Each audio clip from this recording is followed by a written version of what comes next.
at my phone and make sure we are in the group. It says we are live. Good evening. Good evening, everyone. We are live. Okay. Good evening, everyone. Thank you so much for joining us this evening. My name is Mary Goff from Black Women Expats in Panama, and today we are going to be doing a live Q&A. We're going to be talking about neighborhoods here in Panama City. This is first of a three-part series. The next series, we're going to talk about the beach and the interior areas. And the series after that, we're going to talk about life in Boquete. So if you have any questions or comments, you can put those in the comments.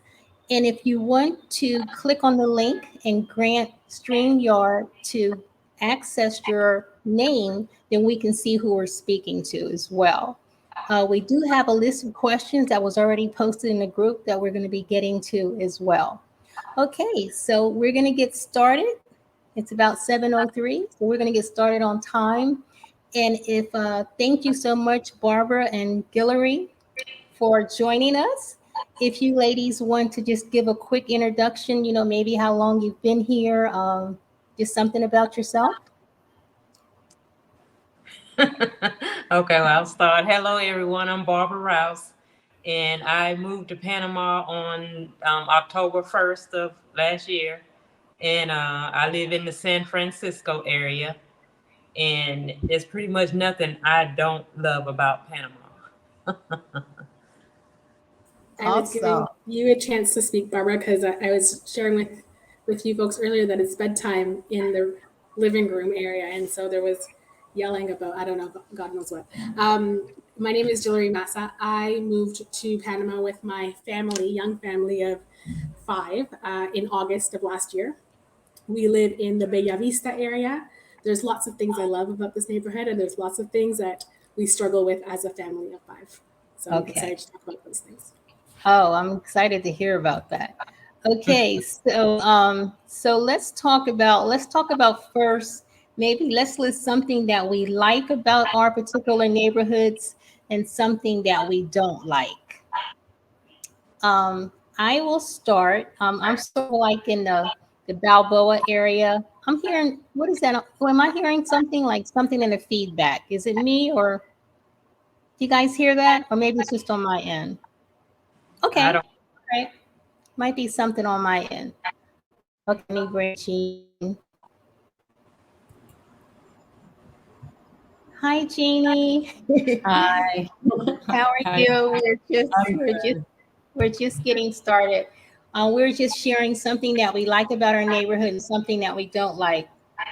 So I guess what I like about one of the main things that I like about my area is that I'm very close in walking distance to the Central Costera, which is a very long walking area here in Panama, in the city of Panama.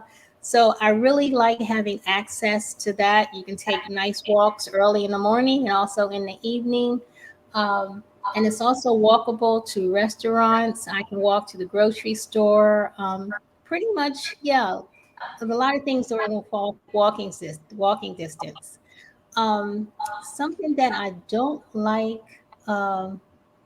is that, maybe that's just probably in every neighborhood, but probably not every. But I think the streets here in Panama sometimes can be kind of dirty.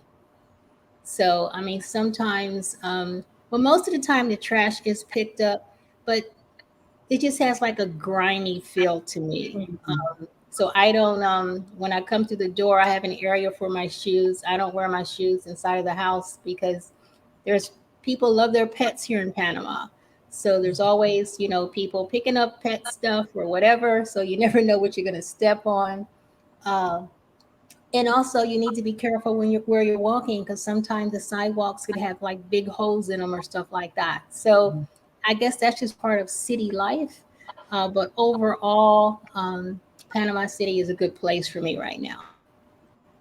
What about you, Barbara? I'm in the San Francisco area, and I'm actually feet away from getting on the trail at Parque Omar, and that was one of the things that drew me and my husband over to this area because as we were traveling around with the realtor, each apartment was getting closer and closer to this park. And when she pulled up here and we were right at the park, I said, I think this is going to be the one. So it's a beautiful green space. It's about 2.25 miles around. And of course, I have to get past the ice cream truck and the fruit stand and everything else that's out there. But my routine now is I'll do the 2.25 miles in the morning. I'll stop at the fruit stand, get me a smoothie, and then I got to walk another 2.25 to walk that off.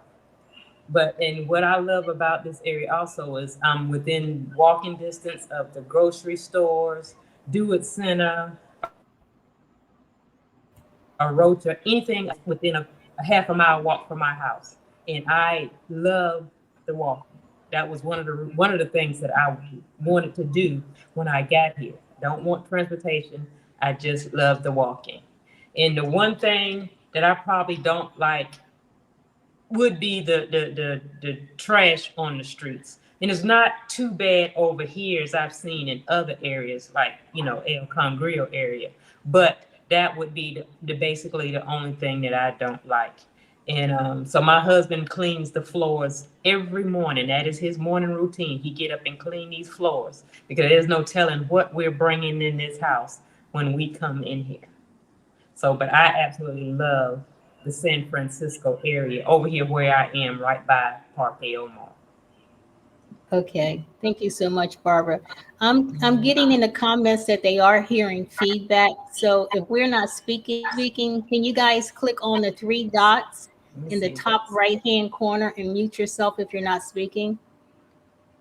Okay, so next we'll have Jeannie. Jeannie, if you can just tell us what neighborhood you're living in and something that you like about your neighborhood and something that you don't like about the neighborhood.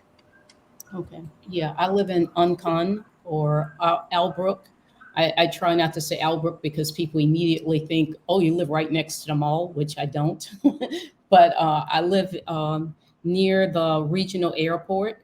I love the area because trash is not a problem here, but I'll just tell you, as in general, Panama, trash is an issue.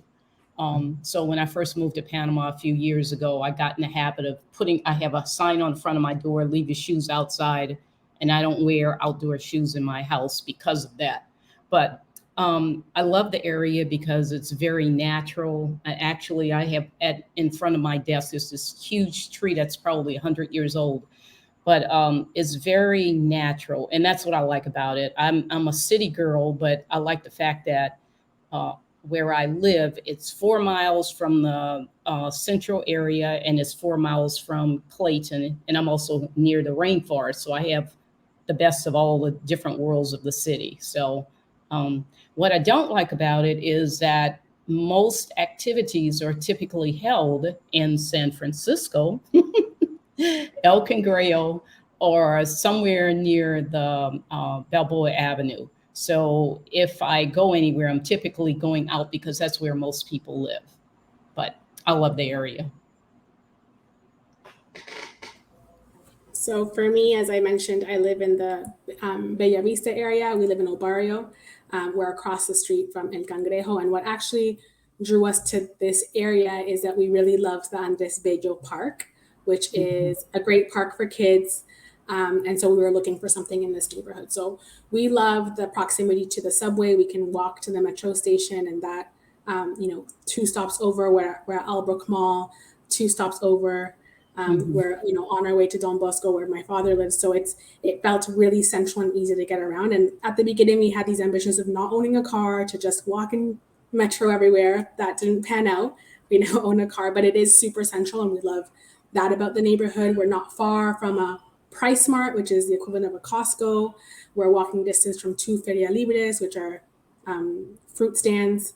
And there's a bit of a nightlife. So, when my husband and I get the opportunity to go out, we don't have to go too far to find a cafe or a restaurant to go to. So it feels like a good first fit. We rented this spot by doing a virtual tour. My mother was in Panama.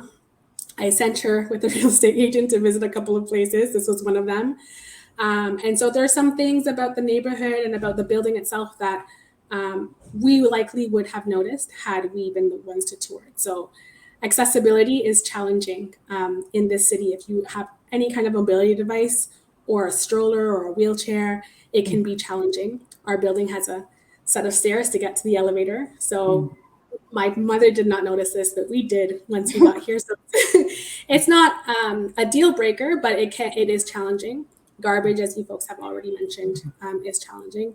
And I think just generally in this neighborhood, sidewalks are not very consistent. And so for us, we have 3 young children, one in a stroller. They're clumsy, they like to run ahead, and we're used to our nice Canadian sidewalks. So I think that those are you realize the luxuries that you left back home that you were tied to, but didn't realize you were tied to until you didn't have them anymore. Mhm. Okay, wow, that could be challenging with a stroller, kind of going upstairs. I guess an everyday thing, depending on how often you go out. So, Yeah, yeah, develop that's the good muscles. right. Okay, so we also were provided a list of questions that were in the chat and also in the group.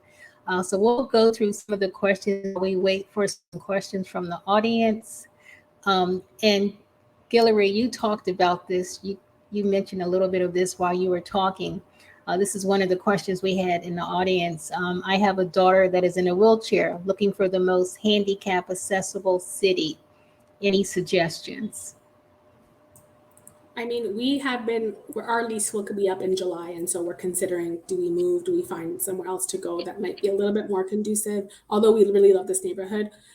Costa del Este is a nice neighborhood that has sidewalks, and it feels very American, which is a draw to me. Like, I came here to feel a little bit different, and so for that, it might be a drawback for some folks, but it definitely has the type of infrastructure that is good for accessibility.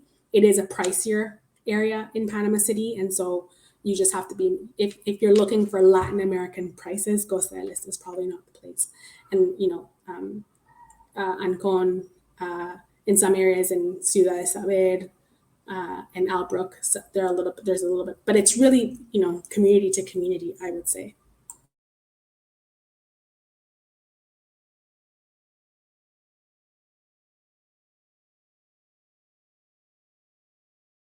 You're on mute. I wanted to add something to that because I started out when I moved to Panama. I started out in Boquete, and the broken sidewalks, the accessibility to people who are like in chairs or who have canes. I think that's a challenge in almost every city that I've been to. And I travel a lot, and I realize as I travel around the world, it seems like the US has better adapted to supporting people who need that kind of help. It seems like they're really good at it. So when you come to a place like Panama or some of the other countries I've been to, it's like, wow, what happened here? I remember going to Italy a few years ago, and one of the people with us brought her mother, and her mother was in a wheelchair, but she wanted to go everywhere. So the guys were constantly carrying her chair up and down stairs, and it was like, wow, this is really tough. So I have yet to see an area of Panama that is completely supportive of people who need ramps or help with their chairs and canes and so forth. I've yet to see that here. So yeah. And I've also noticed that not only I don't feel like I've been anywhere around the city that was wheelchair accessible. To me, when you go to the stores and stuff, I don't see very many handicap parking spaces. I noticed that here. However, there are some handicap and some parking for pregnant women. I have noticed those. Mm-hmm. Yeah, I mean, I would say it's a drawback. I think that you're right in saying that that North America is a lot more advanced when it comes to supporting folks with disabilities. And then, here there's no kind of legislation or central body that's advocating for that. And so this is the consequence that it's really like the sidewalk of a building is up to that building to do it.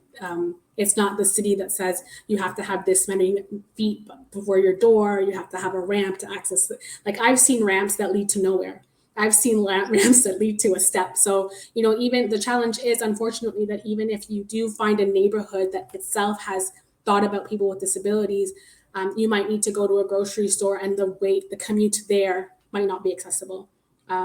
The subways are accessible to some extent. Most have elevators, but sometimes you going down, you'll have an elevator, but going up, you won't. And so there's those things that I notice because I have a stroller. But if you are somebody who is fully mobile, you might not be paying attention to.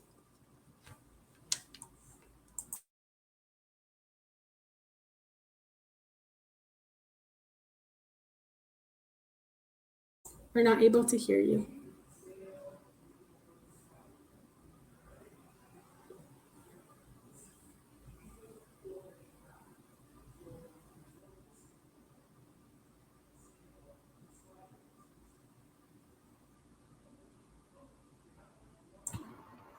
Okay.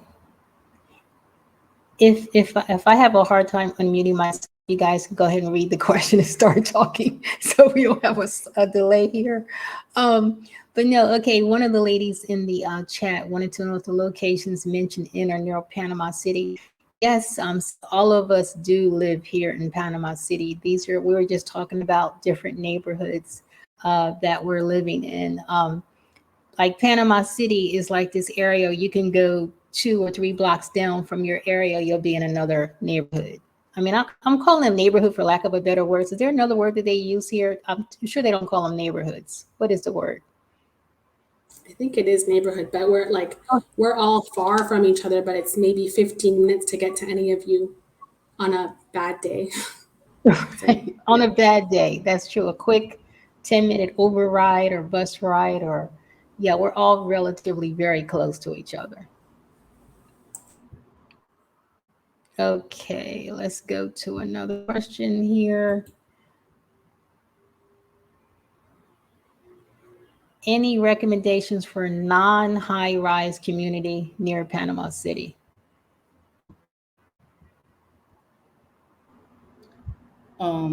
Well, I can say where I live, there aren't many high rises. Maybe I should mention that to people, because if you're looking for a high rise, that is a disadvantage here. There's only one location in this vicinity that has high rise, and that's in Clayton. But most of the buildings in the area I'm in, they don't go higher than 4 stories. So I moved from one building to the other in my complex, and I went from the 4th floor with just the top to the 2nd. But there aren't a lot of high rises here. What is your area again, Jeannie? What's your Uncon. area? Uncon. Okay. Yeah. How you spell that? ANCON. Okay. Got it. For the people that are listening. I mean, if you don't mind being a little bit outside of like the core of Panama City, closer to the airport, like San Miguelito, Don Bosco, those areas are much more affordable. You're definitely going to get the Panama flavor in those neighborhoods. And it's mostly houses. You don't often see high-rise apartments. And so it's a recommendation for people who are looking for a much more affordable lifestyle. It's still, you can take the corridor, which is our highway, quite quickly into Panama City, maybe about 20 minutes. And so it's not too far from action. And it also has its own, all of those neighborhoods have malls and restaurants and they're all self-contained. Yeah, exactly. You don't really need to come to Panama City to find yourself entertained or find the things that you need that are essentials. And then I find that most of the non-high-rise building over here where I am, they're older buildings. So they don't have the social areas, because I have actually been looking at a couple within the last week. And of course that, I prefer the high-rise, but the realtor did take me to several, and they were just much older. Yeah, that's a good point. A friend of mine who lives in a complex up the street from me, her building is a little bit higher than mine. I think she has 7 or 8 stories. They do have the social areas. My building is old, very old. But what I like about it is the rooms are bigger. For some reason, all of the Mm, rooms are really yeah, big, and we have yes. terraces. There is a gym here, but I went there. It's like ancient. So you're absolutely right with that. Most of the smaller buildings do not have the social areas. You find a lot of that in town with the high rises. Yeah. The trade-off with those shorter like in Panama City proper, there is, as you said, those short buildings but they don't have the social areas. The trade-off is that it is huge spaces, like Mhm. Yes. 300 meters square. Yes. And they really are designed for families. Yes. In North America, I think they stopped making Mhm, mhm, buildings like this where, one flat, large kitchen, large mhm, bedrooms, large living space, large mhm. balcony space. So, and they're on the more affordable realm because they are older buildings Right. and they don't have the social areas.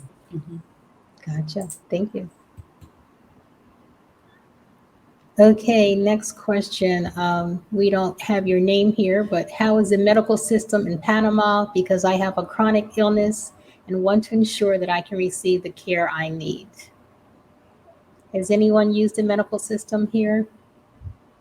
My husband uses the medical system here, and what happened is, when we moved here in October, he received emails from his primary care doctor in the States that he needed to go have some blood work done because they were looking at some results that he had back in the States. And what we did was we contacted Mike Kelly, and he actually sent a doctor here to our house. They did, all of the blood work and all. And once we got the results back, of course, they referred us to, I think, Hospital Nacional down by Santa Tomas, as I'm saying that correctly. But we went there, and of course, doing the consultation, the doctor came out into the lobby and brought me in back into the room.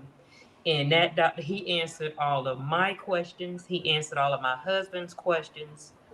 And it wasn't like we was on a timer like we are in the States. You got 5 minutes and you need to be out of here. We was in that office almost an hour, and he scheduled additional, you know, things for him to have to go do, blood work, x-rays, a list of stuff. And when we got ready to leave, I asked him how much we owe. And the total of that hour consultation came to $64. And he Mm. even did, extras, he did heart rate and all that kind of stuff while we were there.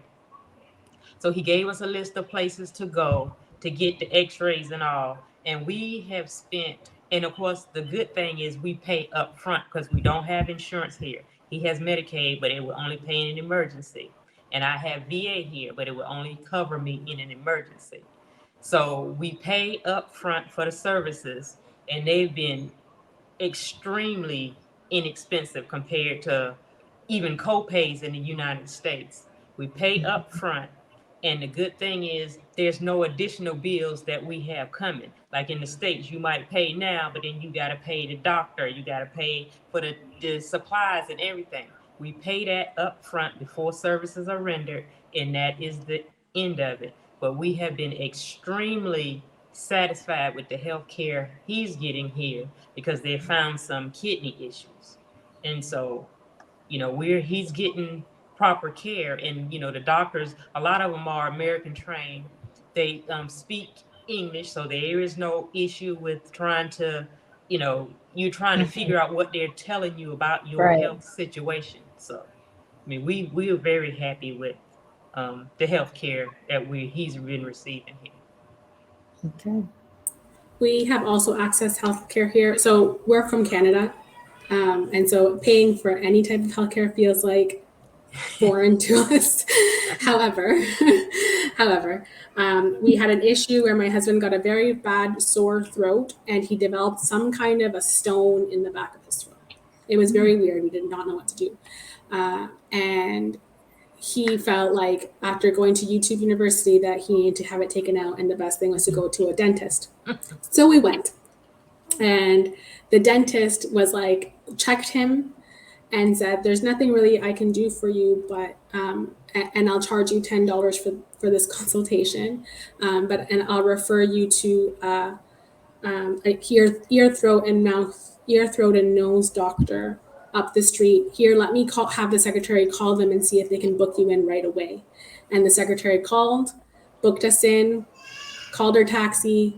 We went to this place, and at the end of it, they had to put a whole tube down his throat and use a camera, give him a bunch of medication. By the end of it, we probably paid $150 for everything, which I think is reasonable for the fact that he was in a lot of pain, and it did feel like an emergency.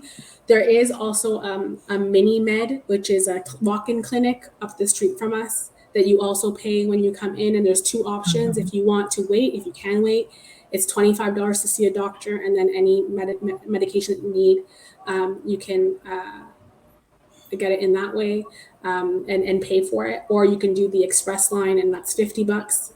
And so that's an option. But often, like for any over-the-counter things, you can just go to a pharmacist and say, "This is what I'm feeling.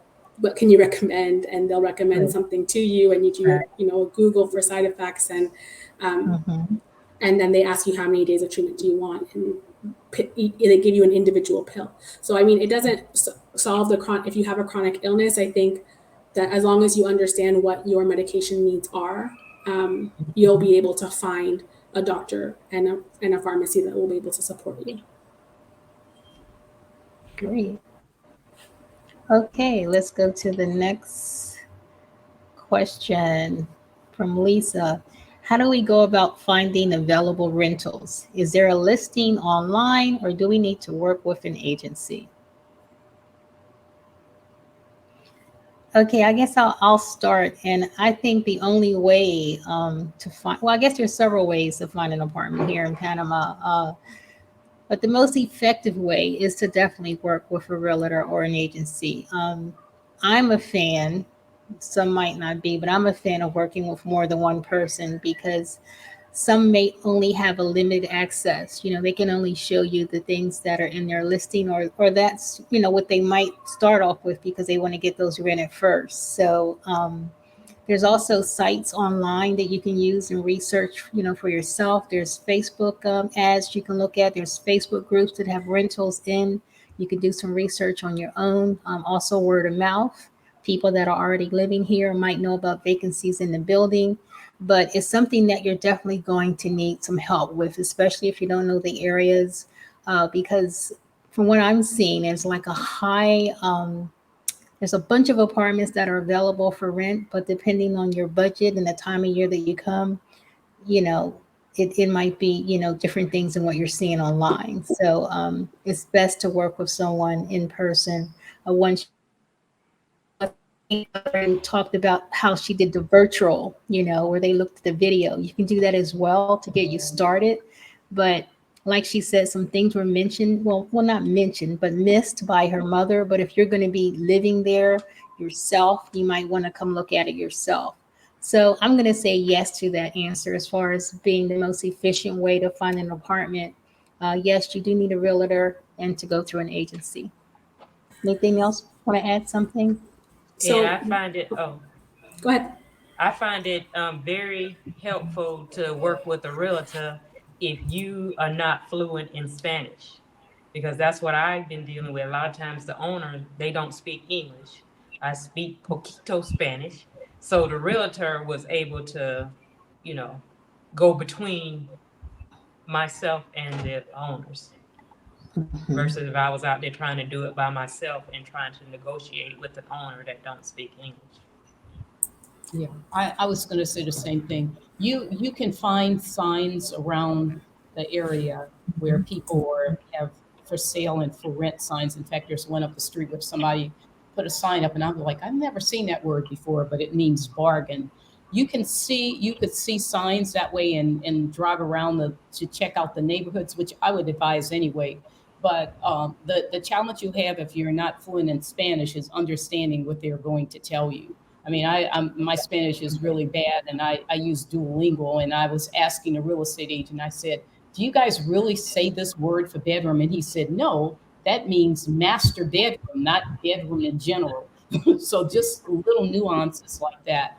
There's also an online website called Encuentra 24, Yeah. and it's like a Craigslist. And Mhm. similar to the Facebook market, you'll see rentals and properties for sale out there. So that's one, but it's best to work with I agree with everybody. It's best to work with the broker. And even with the website, that particular website, you get in touch with the broker anyway. So Yes, and Yeah. if you use you just type the word rental, that particular website will come up. We did a post on that in our group, and it's also listed in our featured section in the group. But if you type on that magnifying glass, type in the word rental, and that particular website with actually a example of how to use it will come up in our group. We have that posted in our group. So we did use. I am fluent in Spanish, and so I was like, I don't need a realtor. So we did use Encuentra 24 to find an apartment. That was not the apartment, but that apartment connected us to a realtor who Okay. said, you know what, I think I have one or two that might be a really good fit for your family and the needs that you have. And so he was the one who kind of set us up, and we looked at a number of different apartments and in different places. So I agree that a realtor doesn't cost you anything to have a realtor. The fee Right. goes on to the person who's renting their Right. unit. And they just have access to things that might not be on Encuentra 24 or other platforms. The other thing is that like a lot of things sit for a very long time on these sites. So sometimes things are available or they've been there for a long time, and sometimes they've just never taken down a post and something's already been sold or rented. And then the last thing I'll say is I think that if before you buy, rent, and before you rent, visit, I would say it's important for you to just get a feel of the type of neighborhoods, because you can only tell so much from seeing things online. Absolutely. Okay, our next question is from Sally. I was in Panama City last spring and I was terrified by the driving. Is it possible to manage without having a vehicle? And then she wanted to know how pricey are vehicles in Panama City. I didn't even like to drive in the States. So I've always said, hey, I'm going to get a driver one day. Wasn't thinking I was going to be living here in Panama, but I get around mostly by Uber. Um, I don't drive. I don't like to drive. Never did like to drive. I drove because I had to, but now that I don't, so I'm also starting to use the public transportation. I did the metro the other day, and I'm going to the mall on the bus on Thursday. So I'm enjoying, those type of transportations. But I don't have any desire to buy a car or to drive here in Panama. But I know we have some drivers here, so you guys can talk about that. Well, I'm not one of those drivers. I am the queen of public transportation. The buses here are 25 cents. And if you know you're going to be back on a bus within 40 minutes, you scan on the way out and you get your next ride for free. The trains are 35 cents. I use the Me Bus app on my phone, and I yes. can get anywhere within Panama City using that Me Bus app. It finds my location and it tells me what bus I need to go or if I need to walk. Nice. I absolutely love it. And the thing is, now I couldn't tell you where a bus was in when I lived in Atlanta. That was just not going to happen.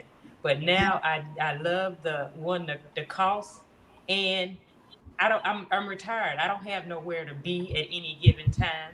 So I started Ubering when I first got here, but once I learned the train and the bus system, I only Uber now if it's something time sensitive. If I had to be at immigration 2 weeks ago, we needed to be at immigration at a certain time, so I called an Uber. Or my husband have a doctor's appointment, we'll catch an Uber. But if it's not one of those two things, I'm on the bus and the train, and I absolutely love it. And I walk everywhere, so I'm complete. I do not want a vehicle over here. Okay. I do drive in Panama. um, Mostly because like public transit is great for all the reasons that you've all listed. It gets you everywhere in the city, and they are expanding it to get you a little bit outside of the city parameters, which is fantastic. It's affordable, it's clean, it's safe, it's air conditioned, and so I feel like if I didn't have young kids, I would subway everywhere. I just felt it was becoming overwhelming to truck them all over the place solely on the bus. So I was somebody who in Canada hated to drive. If my husband was with me, he was driving. And when I got here, I said, you're going to have to put your big girl pants on if you want some freedom and you want to get places. You're going to have to figure out driving. And so it is terrifying, but it is doable. Take it from me. I would also say there's Uber, as you folks mentioned, but I also know that a lot of folks will make a relationship with a taxi driver, perhaps one that knows English, have them on speed dial, and you can call them, especially those who don't live in the city center. Often that's what happens. They have a relationship with a driver that will pick them up and take them places. Right. And so that is also a possibility. Okay. Now, I use all of the above. I drive, and my car, by the way, I have an old car, and which I'm happy. If I had to do it again, I would buy another old car, because if you do drive, there are two things to be mindful of. Parking spaces are very tight, and before you go anywhere, make sure you know that there is parking, which is why I take the bus, I take Uber, and I drive, depending on what I'm trying to do. The bus is really good. The thing about driving is I used to drive in Atlanta, so driving here is not a big deal to me. It was somewhat intimidating because I wasn't used to the roundabout, and I came here with two cats, and my cats are crying in the back. And I was like, was that the first roundabout or the second exit? Which one did I just miss it? I went in a circle like 4 times before I took the right exit. So it can be a little overwhelming in the beginning. But one thing I did notice coming from Atlanta, I haven't seen as many car accidents here, considering the way that people drive. But yeah, all of your options. And Uber is quite cheap here compared to the US. Okay. All righty. Okay, here's a question from Peggy. How are you dealing with the mold during the rainy season? Does anybody have any mold issues or? Now, I did when we first got here. Of course, we got here in October, and what I do now is I have like the small portable dehumidifiers, and I only run them at night. We just run them in the bedrooms and in the maids' quarters. So and then we turn them off during the day when we have all of the windows open. I have everything that we have because the shoes were getting mold on them. And what I did was I went to PriceSmart and they had a sale of the 12 shoe boxes for like $13, something like that. So now every pair of shoes that we have is in a shoe box. And then I went to Amazon and I have these the gel packs. They're in every container that I have with shoes, my typing paper, everything in here is in a container, and everything has the little silica gel packs. Okay. So we're not getting the moisture in anything like we were when we first got here. Because when we first got here, of course, I had a pair of boots, and all of a sudden, we had mold on the boots. So then I had to start researching. Okay, how are we gonna solve this problem? And then of course the little damp red, or even the Panamanian versions of the little damp red containers. Those are perfect for the closet. So we don't get any mold issues now in the closets, and everything in this house is in a container. Okay, awesome. Anybody else have anything to add, or are we gonna go on to the next? Okay. I want to mention about the mold that the mold there is. I mean, like everybody was saying, there are containers and stuff you can do to put in your closets and cabinets. But if you're considering moving somewhere where it rains more, like Boquete, where I used to live, the mold is much worse than what it is here. So you do have to run a dehumidifier on a regular basis. and you do need to make sure everything is well protected, particularly leather. So that's just something to be mindful of. Yeah, I wouldn't even bring leather, a lot of leather here, you know, Yeah. because of the humidity system. All right. Okay. Another person wants to know about Alberrio as a residential community. I'm looking at an apartment on the fifth floor, just off Calle 50. I'm concerned about noise. Does anybody We live near that area? we live in Obarrio. We Okay, live yeah. not too far from the Sorties Hotel that becomes a nightclub on Saturday, Friday, and Saturday nights. But we don't hear anything here. The only thing that we hear is on Saturday night. I know to put my kids to bed after 9 or well before 9 because the church near us often has weddings, and those weddings they often throw fireworks in after the ceremony, which the kids love. But that's really all that we hear. We don't. There is a rave that happens Saturday night somewhere very far. It's not nothing that disturbs your sleep if you close your windows, and so it's not a barrier. Okay. All right. Okay, we'll go on to this question. Does anyone have information on social events for teenagers? Can you list the names of the neighborhoods where you all live? We'll put that in a description as far as the list of the neighborhoods. We'll do that because we did that in the beginning. So we'll put the list out.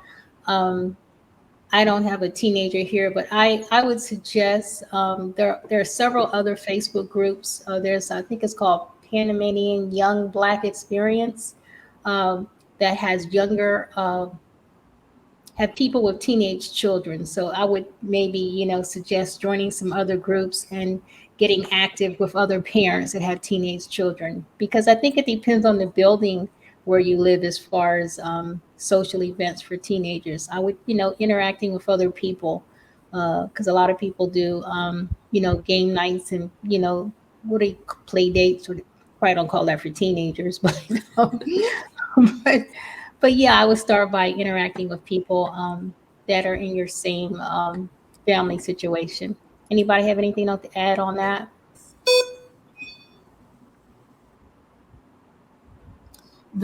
I do notice, I have noticed that the teenagers that I've run across here, I don't have any children, but there are lots of activities for them. There are lots of sports activities. There are Yes. like chess games and stuff like there are a lot of activities for young people. You just have to get connected with the right group. And like Mary said, there is a Facebook group where people are sharing information. Okay. I noticed most places don't have screens. Is there a lot of creepy crawlies that get it? I don't have that problem. Maybe because of because we all live in high rises or whatever. Or, well, maybe not all of us, but I don't have a problem. I don't have a screen on my patio door or on none of my patio doors. So to get some fresh air, I'll open my door, at a certain period of time. I've never had anything come in this apartment. So that's an issue that I don't have. Anybody else have that problem? I've had maybe I'm on the 21st floor and my windows are always open. I've had maybe one little small gecko get in and then we got him out, but for the most part, no, we don't have any creepy crawlies coming in. I haven't either. I live on the second floor and I have plants on my terrace. And I think over the year I've been here, I might have seen one gecko and I told my cat to get in. My cat looked at me like I lost my mind. But I did, again, I came from Boquete. I had to learn a lot about Panama through Boquete because the first night that I had gone into a place I rented, there was a tarantula on the doorknob that freaked me. And there were lots of scorpions there in my house and spiders. So I had to get used to that. But I think because we're in the city, I don't think we have to worry about that here because I've seen a gecko every now and then. That's pretty much it. And I leave my door open. It freaked me out that there were no screens in the window. I'm like, what the heck? we're in Central America, and there's screens in the window. And I Right. actually ordered a portable screen from Amazon because I just couldn't get with that. But now I leave the door to my terrace open overnight, and there's no problem. And Okay. surprisingly, no mosquitoes either. Yes, I don't That is understand it. true. Yeah, Yeah. I think it depends on the area because I had a friend that lived in over in Amador Causeway, and matter of fact, she was telling me that she could no longer go out on her patio because of all Oh, of the mosquitoes yeah. because I, she's on I the lower. wondered if that was because she's so close to the water. You think maybe? Exactly, I think so, and she's also on a lower level. So Uh, yes, she has a yeah. beautiful view, of all the ships and everything, but she can no longer go on her patio. So Oh, I yeah. mean. And she said no, it doesn't matter what type of bug stuff she puts out there, she gets eaten alive. Yeah. So, Yeah. okay. So someone just mentioned that they're in the middle of their search. They hope to sign a lease this weekend. They strongly encourage using an agent. So basically, they came across some ads where people were trying to sublet illegally. Using Oh, an agent keeps you safe. yeah. Definitely. Yeah. Okay, here's a good question. I'm planning an exploratory trip. Do you think it would be more helpful to do a group tour? I'm not You sure know, what that means. What does that mean? A group tour, like, like a relocation tour. I oh, like think it that. depends. I think it depends on the person. Matter of fact, I have a video on my channel about my scouting trip that I did here, and maybe because of my background, because I've traveled a lot and I'm big on researching a lot, and I had been in a lot of Facebook groups, looked up a whole lot of information on myself. I decided we didn't need a tour, so we did things like, we stayed in the Airbnb, so we could literally stay in a neighborhood, so we could walk around and get a feel of the area. We went into like supermarkets. Um, we went into the malls. So we did stuff that locals do, the local restaurants, so we can kind of get a feel. We took the Uber. We did that in the city and also the beach area. Um, and we met some expats while we were here because I had connected with some women prior to coming. So they took me around to actually see some apartments. So you make connections before you get here. And if you're used to doing things on your own and don't need to be, I'm not saying that that's a bad thing if you need, someone to show you everything. But if you're more of an independent, don't want to be tied to a group schedule or whatever, want to have some free time to do your own thing, I don't necessarily think you need a group tour to come here and visit. But if that's your thing, then of course, you do what's comfortable for you. But that's just my own personal opinion. Anybody else? Yeah, I didn't do an initial visit or a group tour. I Hmm. researched for over a year, well, about right at a year, and we'd already kind of narrowed down what area we wanted to be in. And so when we got here, of course, like she said, we rented an Airbnb and we walked around, did the Uber, and everybody at home asked me, so what are you going to do if you get over there and it's not what you thought it was or whatever? Well, then I can go back home. I'm not committed to staying in Panama, but I did enough research that there was no reason for us to actually do a tour. I mean, like a group tour. We kind of narrowed down, and we had the realtor take us around in those areas, but group tour, that wasn't for me. I did international living conference, and I did Panama relocation tours. Um, but really, I'll just warn you: if you move, there will always be something you're like, oh, I didn't think to ask about that. I didn't think to look for that. So I had this intensive, in-depth list of here's what I have to have, here's the reason why I'm moving, and this is the objective I'm trying to achieve, and these are the things I have to have. And even with that, and even with the tour, I got to Panama and I realized the town I was in did not have very good care for cats, and I came here with 3 of them, and that freaked me out. But that was something I didn't think was something worth researching. I figured everybody takes care of the pets.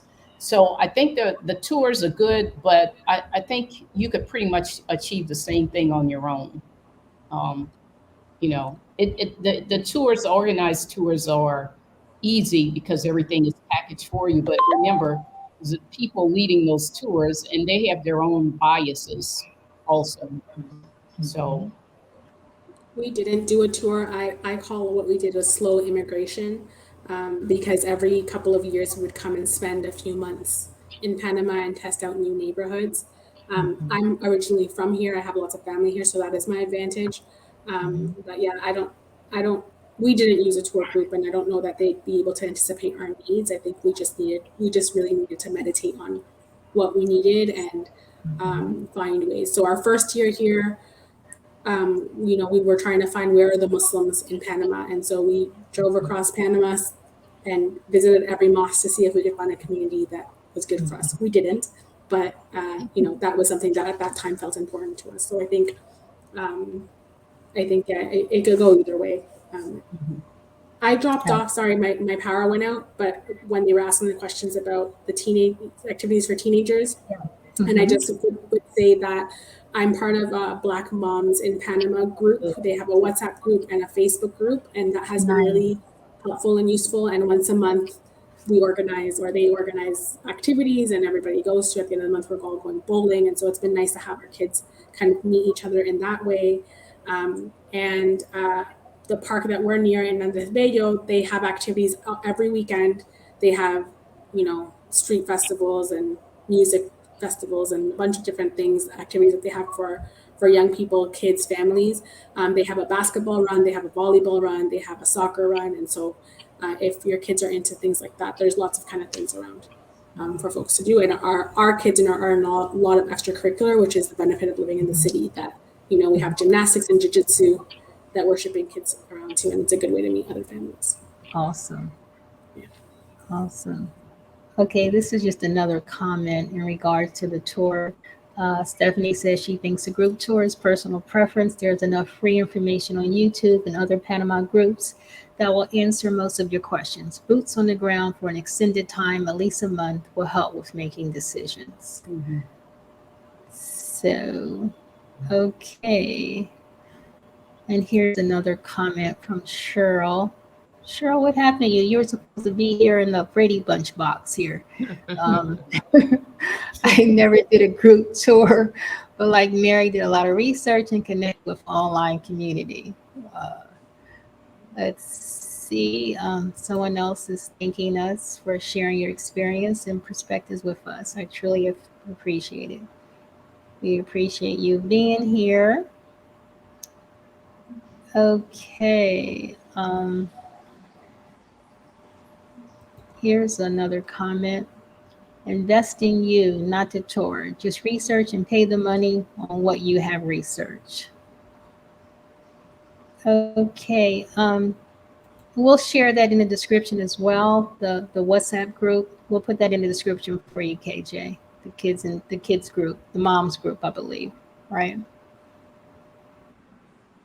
Okay. I'm gonna go to some of the. What time is it? Oh, wow. Okay. Someone sent me a. Oh, okay. I'm gonna go to. We did get some questions. If I can get to them. We had some questions that were sent to us prior to the event. We talked about that. We talked about. Oh, we might have answered all of our questions here. there's somebody asked about the mail and why did Okay. you choose Panama? Yeah.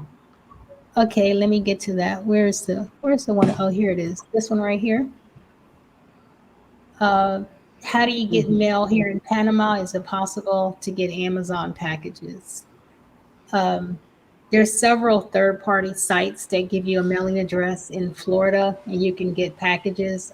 I personally use Zip Cargo, which is one of the local companies here. They're very communicative as far as like I get an email when I have a package. I also communicate with them through WhatsApp, sending them like a screenshot of my payment for the package. I think they charge $2.50 per pound, something like that. And I pay an extra $3 to have the package delivered to my apartment. So I use Zip Cargo. That's the company that I use. And I used RS Cargo.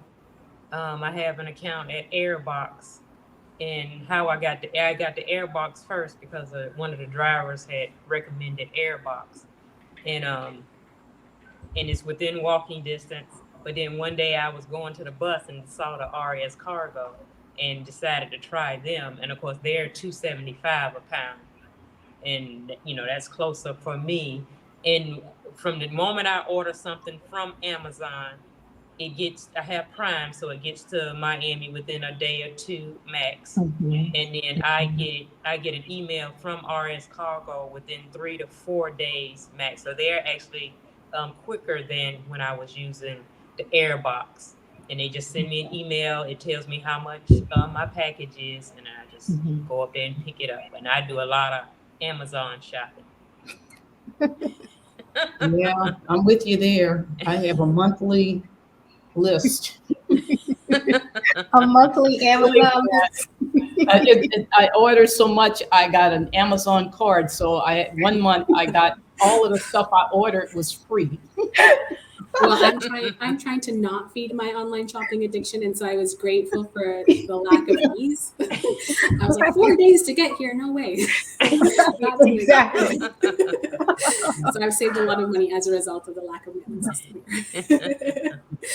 Basically, Okay. you choose a service. There are multiple services, and basically you choose one that you like, and then they give you a mailbox in Miami, and then your stuff is delivered to Miami, and the service delivers it to you.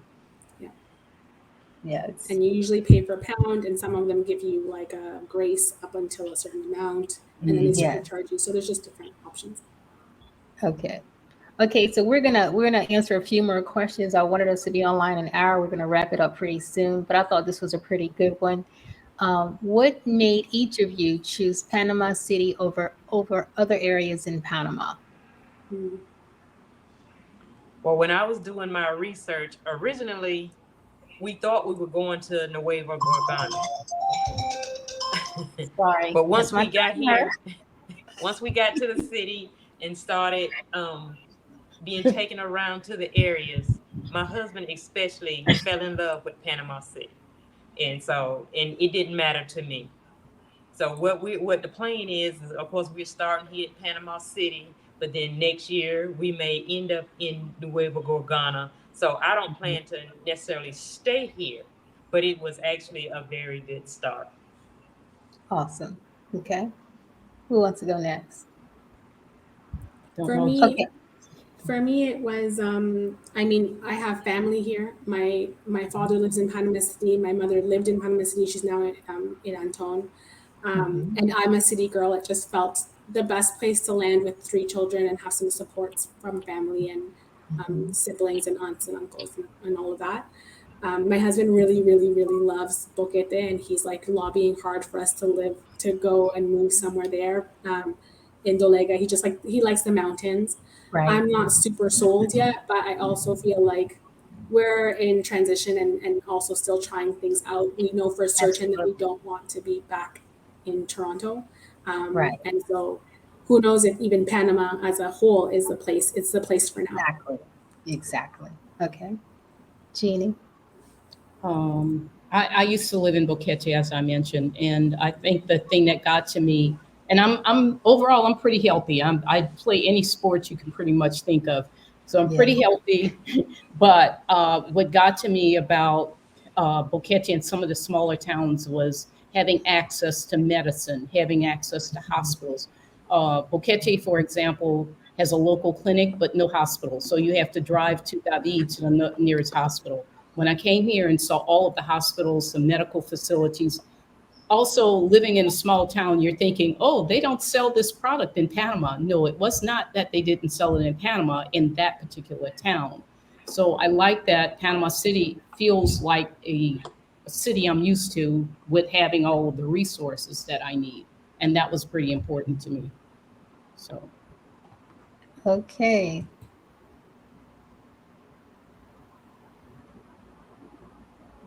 Does anybody have any experience or knowledge?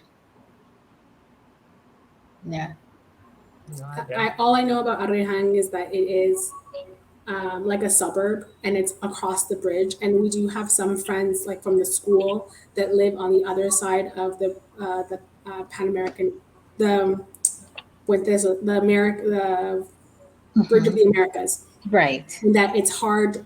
Traffic is difficult coming into and out of the Yes. city at certain points, and so that has been Yes. the biggest complaint that I heard from folks who live in the Panama Oeste region, just on the Mhm. other side of Panama City. That while you Google Maps it, it seems close, that traffic can be challenging.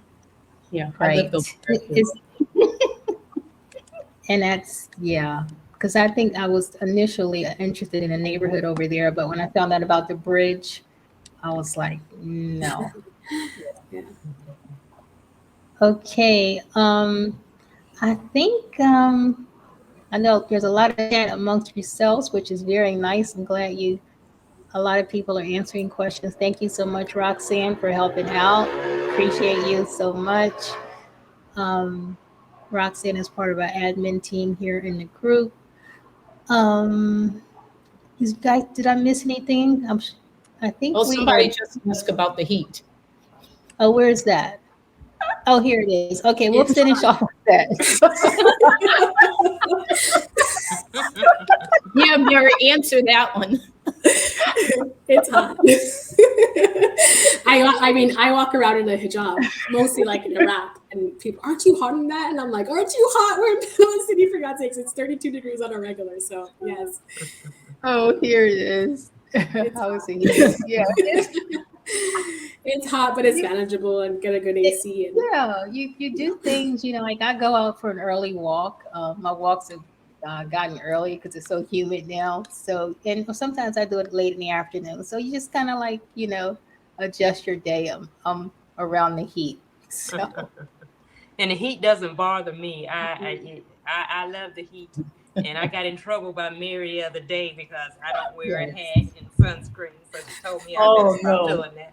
But yeah. absolutely, the heat does not bother me. I mean, people complain about the humidity, but I'd be like, what's the big deal? Do like I do. Do like I do. Wake up at 5. And the minute the sun comes out, do everything you need to do outdoors. the parks are pretty packed at 4 o'clock onwards. The boardwalk is pretty packed 4 o'clock. Like everybody lives kind of according to the sun's Yeah. Right, season. Yeah. So, right. that I think that has been adjusted. But I always have to tell myself I was running away from Southern Ontario cold winters, and Oh, 6 months of the year we had below 30, wow. and it That's was an snow, and adjustment. it was dark, and it was dreary. So I'm not complaining. Bring it on. Oh, God.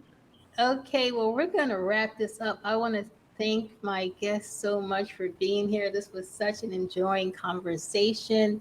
Like I mentioned in the beginning, this is our first series. Our next series, we're going to talk about the beach areas and the interior areas, and the third series will be about Boquete. So, once again, if you're watching this on replay, this will be available on my YouTube channel, My Season Life of Mary Goff, and we'll also have it posted in the group as well. If you want to participate in any future panel discussions, or if you have a topic that you want us to cover, let us know. We here, Black Women Expats in Panama, are here as a resource to you, and we want to share information freely and make it easier for you, whether you're relocating or just visiting Panama. So thank you, ladies, for being here so much. De We're nada. gonna. Thanks, Mary.